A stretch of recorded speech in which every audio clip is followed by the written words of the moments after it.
world is battling a pandemic. Ideally, the world should be sharing resources and knowledge, but the world is not an ideal place. While many have joined hands, some are hard at work to exploit this crisis. We're talking about the United States and China, the world's two biggest economies. They're competing for the tag of superpower. Their ugly and bitter fight is spilling onto the coronavirus crisis. The trade war is not yet over, and now America and China have opened a new front.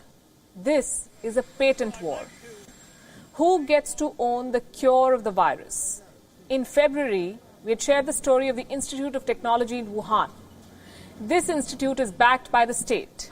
And this institute in Wuhan has played a critical role in China's fight against the coronavirus.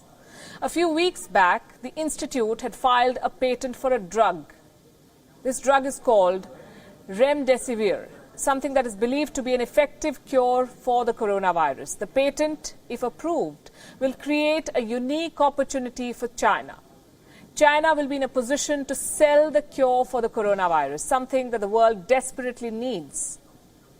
America is also in this race. The Trump administration is trying to make a deal. Germany has a biopharmaceutical company. It is called CureVac. Now, the US is apparently trying to persuade this German company to move its research unit to the United States. The company is running tests on its own coronavirus vaccines, and reports also say that Germany is trying to stop the company from leaving by proposing counter-offers. They will go to the highest bidder. For more than 100 countries that are fighting the coronavirus, a potential cure is the difference between life and death. But for these world powers, it is all about making money. The purpose of a patent is to own the sole right of an invention. The coronavirus has triggered a war. If these patents are passed, the cure for the pandemic will be sold to the highest bidder. The coronavirus is spreading fear. It is spreading illness, death, and disruption around the world. Almost all sectors are affected by it, but one. The global big pharma only stands to profit. And that is if they get to control the cure. At some point, they will come up with a cure. One battle is already underway. Take the case of American pharma company Gilead. Reportedly, they have the most promising coronavirus vaccine. And this company is preparing to sell it for $50 to $100. That's well over 7,000 rupees for one vaccine. But Gilead wants to deny China access to this vaccine. And a legal battle is already on between Gilead and the Chinese government. As the United States and China fight this patent war, India's response is in stark contrast.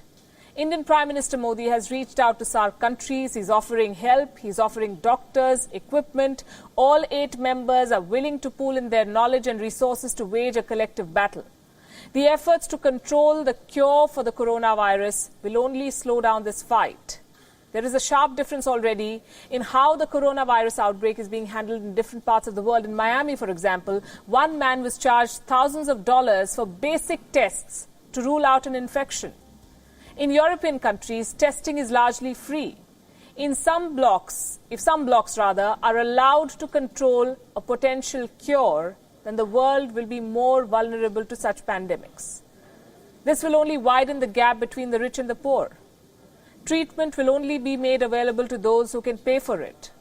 The promise of a patent might speed up the development of a cure, but it will slow down the fight against the coronavirus.